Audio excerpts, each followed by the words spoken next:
What's up, everybody? Celtic Scarecrow here, back with another video with those 10s and 20 views. Taking a break of watching a very interesting anime called Natsua's Book of Friends. Good anime.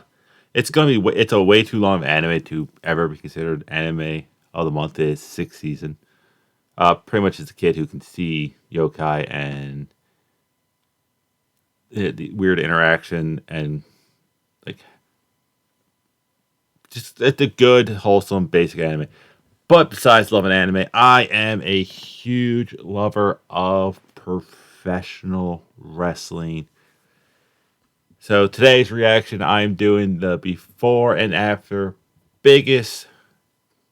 wrestling's biggest transformations from a YouTube channel called Wrestling with Andy or Andrew? Wrestling with Andy. I have no idea how good this channel is, what kind of quality, does he copyright, does he get? I have no idea. First time ever. I just saw it and I was like, you know what? I'm a wrestling fan. I was playing through the WWE 2K game. So I was like, let's do a wrestling-based video. So without further ado, let's get over to the thing. And let's see how these changes before and after. Also have my Wawa iced tea with me because I went to Wawa. And go. How fast-paced and ever-changing the world of wrestling is, it's easy for things This is apparently narrated by Joe. So, hi, Joe. to get stale. Yes, with there being so many people competing for TV time, you really have to make sure you stay fresh. That, then, is why so many wrestlers work on transforming themselves at various points in their career. Yeah, but if you get I think the best kind of things to do is have the same character just kind of evolve. Like Chris Jericho, John Cena, Marty Scurll's character kind of evolved as he went along as well. So it's like, Edge. If it makes sense of why this character has gone from this Party Marty to the villain. It makes sense. It's easier to follow along with. Then there's some people that just completely change. Like, who are you? That's right. Whether it be altering their bodies or their style, a change can help someone stay relevant for a lot longer than they otherwise would. But what are the biggest examples of this? Well, that's exactly what we're going to be looking at today. So join us as we take a deep dive into rebuilding wrestling's biggest That is just a complete difference in shock. transformations. And as always, if we're going to start anywhere, we should really do so with one of the most dramatic examples of a physical transformation in living memory, and that's the time Scott Steiner went from Yeah, but he was always big and jacked. Now he was just big and jacked and unnatural. varsity athlete to the Hulk. Of course, Big Papa Pump had always been a muscular Yeah, that's Scott Steiner and his, I think, legit real world brother. guy, even during the late 80s and early 90s when he was part of a tag team with his brother Rick. That said, when he decided to go solo in 1996, things reached another level altogether when, in order to differentiate himself from everyone else in the main event scene, he decided to put on so much muscle that it would have made the Ultimate Warrior do a double take. And while it could be argued that this had a detrimental effect on his in-ring work as he was now largely unable to do the athletic stuff he had done before, Also, steroids, yeah. Word rage and aggression. it certainly made him more eye-catching and more appealing to WCW top brass. Also, going from a more athletic to a more of a bigger guy. Yeah, the high fly flip stuff I really do like, but you can get hurt a lot easier where if you're just pick up, slam, punch, a lot easier to stay healthy. How can we be so sure of this? Well, after reaching his final form in early 1998, he joined the NWO and instantly be pushed up to the main event scene. And between then and the company's collapse in 2001, he'd go on to become a two-time television champion, a two-time United States champion, and a one-time WCW World Heavyweight Champion. Then, once that was over, he'd return to New York where, looking like Vince McMahon's dream, he'd be placed right into a World Heavyweight title program with Triple H over on Raw. And sure, this didn't work out too well for him in the long run as his sheer size made it hard for him to move, but it was also this size which arguably got him such a prominent spot in the first place. Yeah, but Scott Steiner can always talk, though. He knows his character. He knows how to get himself over. It just sucked that his in-ring ability kind of went sideways. After all, wrestling has, for the most part, been the land of giants, and so being bigger is a huge help for anyone with ambitions of reaching the main event scene. And this idea has continued on well past the Attitude Era and into the modern day too, as can be seen in the sudden rise of Jinder Mahal. Yeah, that's not natural. But how did this happen? After all, prior to his return to WWE in 2016, the Calgary native had been a comedy jobber, one whose time was filled up with Drew McIntyre and Heath Slater in... Just think, Heath's the only one who didn't go off to the Indies, get better, come back, and win the title. 3MB. Well, if you want the real answer to this question, you only have to look at his physique before and after his initial time in New York, as over the course of his 2-year hiatus, Jinder went from an athletic but not exactly overly muscular guy to peak physical condition. In short, Yeah, 2 years. Yeah, it's not natural. he got absolutely shredded. And clearly, this caught the attention of Vince McMahon, a notorious body guy, as only a few months following his return, Mahal was skyrocketed up to the main event scene where, out of nowhere, he became the #1 contender to Randy Orton's WWE title. But not confident with just challenging for the belt, Jinder went one further once the time for the match had came, because there, he'd pin the champion to win it for himself. And while many fans were puzzled by this decision at the time, in hindsight, it seems that the combination of WWE pushing into the Indian market, combined with the fact that Jinder now looked like a true main event superstar, meant he was considered the perfect person for the role. I think they're trying to create a new star, and they kind of over-pushed him a little too quickly. Hell, if nothing else, this moment gave someone who's generally regarded as one of the nicest guys backstage a chance to shine in the spotlight, and if it wasn't for his physical transformation, it may not have happened. That said, Jinder isn't the only former 3MB member who rebuilt their body and then reaped the rewards after the fact, because following his firing in 2014, Drew McIntyre returned to the UK. Yeah, but Drew looks like a guy who actually just filled out. Where he hit the gym hard in preparation for an eventual second run in New York. He also did a lot of indie... Oh, we got an ad. He also did a lot of indie work and just... But Drew versus Jinder. Drew looks like a guy who just started hitting the gym more, where Jinder got really big really quick. Just waiting for the random ads to go away. So should Heath Slater get all big and jacked and win the title? And again, like so many others in this video, it wasn't as if Drew was small prior to his transformation either, but the sheer amount of size he'd put on by the time he returned to WWE in 2017 meant management all of a sudden were forced to view him in a different light. He was the chosen one. He was supposed to be the main title guy. Also, I really miss that intro music. How did this play itself out on screen? Well, after only 4 months on the NXT roster, the Scotsman dethroned Bobby Roode to win that brand's world title.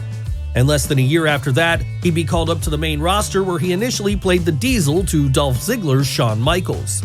Of course, this was only going to be a temporary role though, as Vince McMahon, now getting to see firsthand what the former mid-carder had transformed himself into, plans were put in place to give him a big singles push. He was the chosen one. He was supposed to be John Cena, realistically, but he got pushed too hard too quickly and didn't work out. Went on the Indies, got bigger, and got more experience. And this all climaxed in the Scottish Warrior winning the 2020 Royal Rumble, then going on to WrestleMania 36 a few months later to defeat Brock Lesnar for the WWE title. Unfortunately, however, this big win would also happen right as the world was going into lockdown, so no fans were able to be in attendance for the crowning moment. And by the time they were allowed to return in 2021, Drew had lost the belt once more, with him yet to regain it again as of the time of this video's recording. But even if he's no longer the champion, he's pretty much a made man now as an upper mid-carder who can be slotted into the main event whenever the company need him. And while some may argue he deserves better, it's still a far cry from where he was before when he was stuck working undercard comedy bouts. What if, though, it isn't getting bigger which helps your career in the long run, but getting smaller instead? Sure, it might seem counterproductive if you work for WWE, but on occasion, such an attitude has paid off big time, as was the case for Gunther when he moved to America full. This is a guy who just got in shape. That's not really a big transformation. This is just indie guy who does to, oh, I get to work out for a living. Time in 2022. And yes, we can already hear some of you saying Gunther was just as great back when he was Walter, the Austrian Ubermensch who was so powerful and devastating in his offense, he could convincingly win a match with a chop. But while this is true, it's undeniable that prior to 2022, Walter was a heavier guy. Not that he was fat necessarily, just that he didn't have the kind of physique Vince McMahon would normally push as a main event player. No, he was he's kind of fat there. So probably better dieting and actually working out slimmed him down. Perhaps realizing this, once the former NXT UK champion moved over to the US on a permanent basis in order to make a push for the main roster, he lost a ton of weight and in the process ended up being arguably even more physically imposing as a result. And that too was because now not only did he have power, but added speed and agility to the mix too, something which made him a lot more eye-catching to the boss. Of course, this led to Vince giving the man who was now being rebranded as Gunther the chance of a lifetime when he had to win the Intercontinental title not long after his SmackDown debut. And that push has carried on over into the Triple H era as well, because as it stands right now, he's the longest reigning IC champion in years, and is apparently in line for a big main event push in the near future.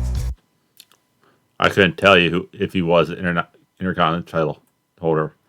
Then again, I haven't really watched WWE. They kind of got a little stale. So it just goes to show that sometimes putting on weight and muscle isn't necessarily the best thing for your career. But then if Gunther had been watching during the Attitude Era, he'd have already known that this was true, because the exact same thing happened back then with The Big Show. Again, this is a guy who was big, leaned up, dropped the fat, and added muscle. Yes, Paul White. Someone who, given his physical appearance, should have been a shoo-in for a permanent main event spot in New York. But while this certainly appeared to be the plan once he jumped there from WCW in early 1999, it quickly became apparent that his lack of desire to stay in top shape was an issue for some higher-ups. So bad did it get, in fact, that in 2000, he'd be sent back down to developmental with instructions to lose some weight. And what made this even more embarrassing for him was that by this point, he'd already won the WWE title. But even this wasn't enough to get the job done here, because over the years which followed, Big Show frequently struggled with his weight, with this being something which regularly affected his in-ring performances. That was until 2015, however, as at this point, with the possibility of a WrestleMania match against Shaquille O'Neal looming, White found all the motivation he needed to shed a whole lot of pounds and look better than ever in the process. Seriously, it was like looking at a new man, one who could now move better than he had in years. But while that match with Shaq never came to fruition in the end, it did in AEW. Well, kind of. It still proved to be a good thing for Big Show's career in the long run, as it extended his time in the ring by a few extra years and even helped him to later get a job with All Elite Wrestling, where he currently works. And on top of that, it also allowed him to have a brief feud with the man who's also notable for transforming himself in recent years too, and that's none other than Braun Strowman. But when it comes to the monster among men, his weight loss was less to do with impressing his bosses in New York and more about rebuilding himself for his own ends, as by that point, he'd already been released from WWE and seemingly had no intention of returning again. So taking a look at the wrestling landscape then, Strowman joined forces with EC3 to create the Control Your Narrative promotion. And it was while building this that he decided he wanted to change things up and refresh himself too, with that being what led to him using intermittent fasting to shed 50 pounds from his massive frame. Of course, this is also a guy who went from World Strongman competition, where he was built like a Viking warrior, to WWE, where he had less time to work out, so he's less in shape, to Indies, where he could work out as much as he wanted and, like he says, control his own narrative. Of course, this had the overall effect of making him look even more shredded, and it's likely what contributed towards him being rehired by WWE once Triple H took over control of creative in 2022. Yes, since a new guard has been put in place, Braun has been brought back into the fold, now a little leaner than he was before, and all the more ready to kick ass because of it. But he's not the only person in current-day WWE who's seen an image change work wonders for their career. My headset just kind of cut out like a little bit.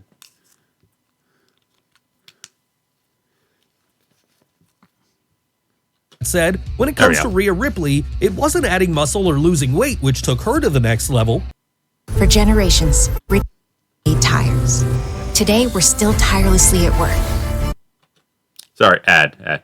Yeah, this looks like she went with a image maker where she went from like standard blonde bombshell to female ass kicker. No, she didn't need to do that. All she needed to do was change up her style. And how would she do this? Well, by fully embracing a different side of herself. That's right, while there was always an alternative vibe to her character, she used to have a much different style than she has now, something more akin to the likes of a Charlotte Flair.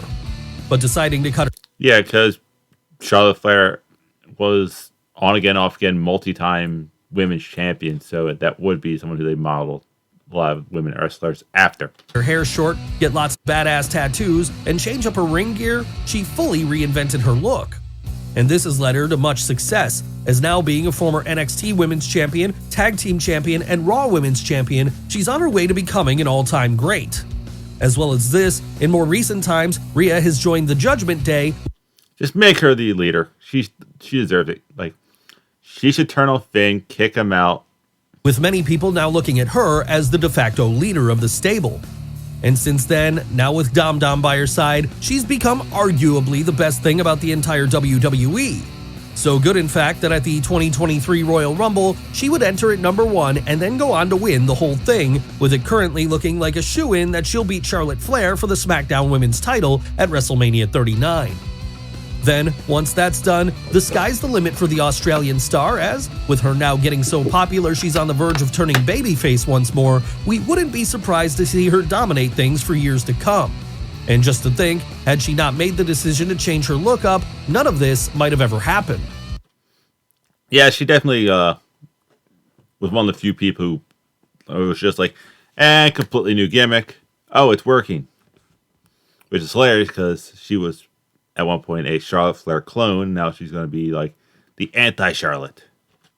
But of course, sometimes it's not a wrestler who transforms themselves and in the process of doing so creates a big talking point. No, sometimes it's management themselves who do this. And if you want any evidence of that in action, you only need to look at the way Vince McMahon sculpted his physique during the Attitude Era to look better than half of his roster. That's also like heavy steroid era too. And yes, this is even more impressive when you take into account the fact that by the late 90s, the boss was already in his 50s. And True, but he was a billionaire who had really all the time in the world to just work out. so putting on muscle was no easy task. But given that all Vince seems to do is work on WWE and go to the gym, perhaps it shouldn't come as a surprise that he would get so ripped eventually. Not that you would have seen any evidence of this prior to the turn of the century, however, because back then, he was just portrayed as a commentator, someone who certainly wasn't an athlete and who never showed any apparent desire to be one.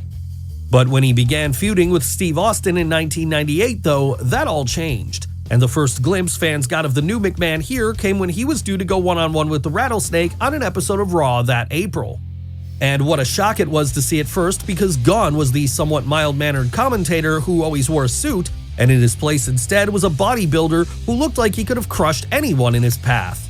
So big was he, in fact, that Austin has since gone on record saying he hated wrestling the boss, as he was in so much better shape than him and made him look bad by comparison.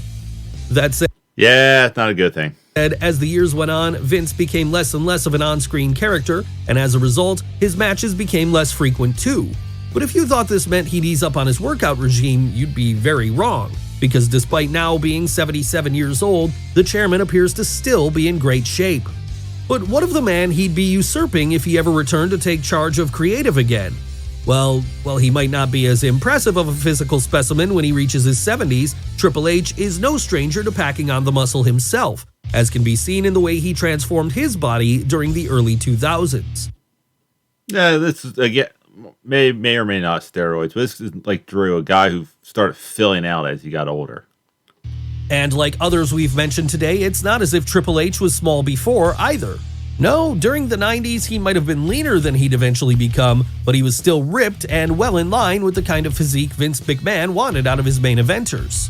Hell, so impressive was he, the boss even went as far as to shoot him to the top of the card in late 1999 when he had him beat Mick Foley to win his first world title.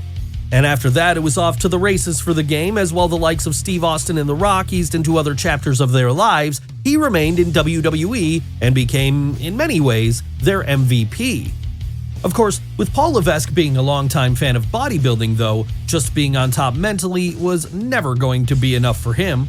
And that's why, after suffering a quad tear in 2001, he'd returned bigger than ever the following year, as he now let his final form show. And sure, you could argue that this ended up hampering his performance in the ring, as This also, like, if you're hurt into quad injury, you can work out your upper body. with him no longer having that same speed and agility, his matches became more plodding as time went on. Not that they were bad, of course, it's just that they weren't on the same level they had been when he was the best in the world in 2000.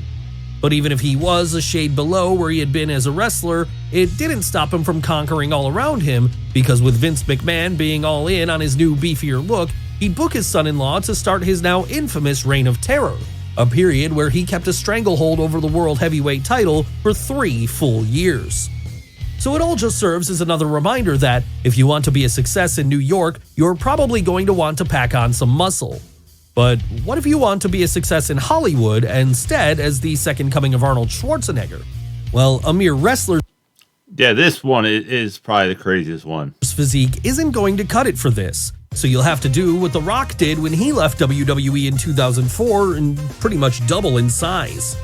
Yes, it's crazy to look back on old footage of the Great One during the Attitude Era now and think about how big he was back then, because what he'd become in the years following would be so much bigger. It makes him look like a pebble by comparison. In fact, so large is he at present, he looks like he ate the 90s version of himself. And in getting this big, he's managed to turn himself into the premier action hero of his generation. So You know, a lot of the Rock size is questionable, but at the same time, he works his own schedule, so he's not on the road 200 days of the year, so he can actually have a set gym workout to get bigger. one who's right at home in blockbuster movie franchises such as The Fast and the Furious and Jumanji.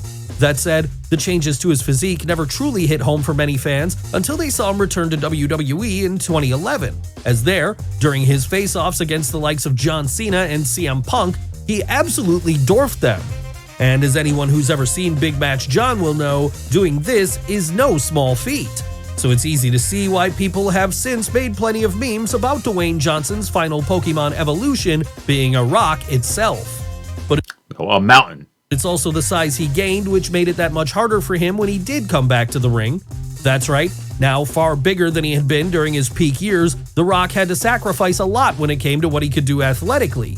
And with this being partially responsible for the multitude of injuries he picked up during his WrestleMania 29 bout against Cena, it's meant he's never returned to the ring again since, unless, of course, you count his impromptu match against Eric Rowan at WrestleMania 32. But what It's also the fact that, you know, has to be closed in on his 50s and plus and not being in the ring. about another example of someone losing weight and, in the process, extending their career by years? Who are we talking about here? Why, Bubba Ray Dudley, of course. Oh, let's go back to that photo. Here by years. Who are we talking about here? Why, Again, this is a guy who probably didn't really work out too much, because just look at the definitions on his arms. Like, that is a big change. Bubba Ray Dudley, of course. Yes, any ECW or Attitude Era WWF fan will remember Bubba as being one half of the Dudley Boys, arguably the greatest team of all time. Yeah, they have conquered everywhere. That said, for all the success he had during these years as a multiple-time tag team champion, it can't be denied that the stuttering Dudley didn't have the perfect physique for a Vince McMahon-employed wrestler. No, he was never ripped to shreds. And that's not a knock on his skills, it's just to say he didn't always fit the mold of a traditional WWF superstar. Yeah, Devon definitely was in the better shape for the longest time. Of course, as he got older then and health became a bigger concern for him, he realized it might be a good idea to lose some of those extra pounds if he wanted to extend his career as much as possible. And this is what led to him gradually shedding the excess weight over the course of the 2010s, with things eventually reaching a point where he could no longer be described as the big man of the tag team division anymore. No, by comparison No, he was big, just in a different way. to what he had been, suddenly he was altogether svelte. And with this new look came a reinvigorated attitude too, as his Bully Ray character became, at different points, the top heel and face of Impact Wrestling. Then, when he and Devon Dudley jumped back over to WWE in 2015 to undergo a legacy run, he'd be able to pick up right where he left off years prior, barely having lost a step on account of his new lifestyle. Yeah, but he was wrestling the entire time, so it's not like he was like not there. Yes, whether it's getting smaller, bigger, or just changing your overall look, one thing is for sure, transformation can be the key to having a whole new coat of paint to your character. Of his list, Rhea Ripley does fit the mold of what he's kind of said there. Steiner and Bully Ray. But other than that, like a lot of those people were just either like Walter just got in shape. Drew was just filling out because he was early 20s. Now he's like in his 30s. So he's just someone who's filling out as he got bigger. So it's not really a massive transformation. But tell me what you think. Should I do another video from this channel? Who knows? Actually, you'll know if you tell me, and depending on the views. That's it. That is all I have. I will see you weird people later.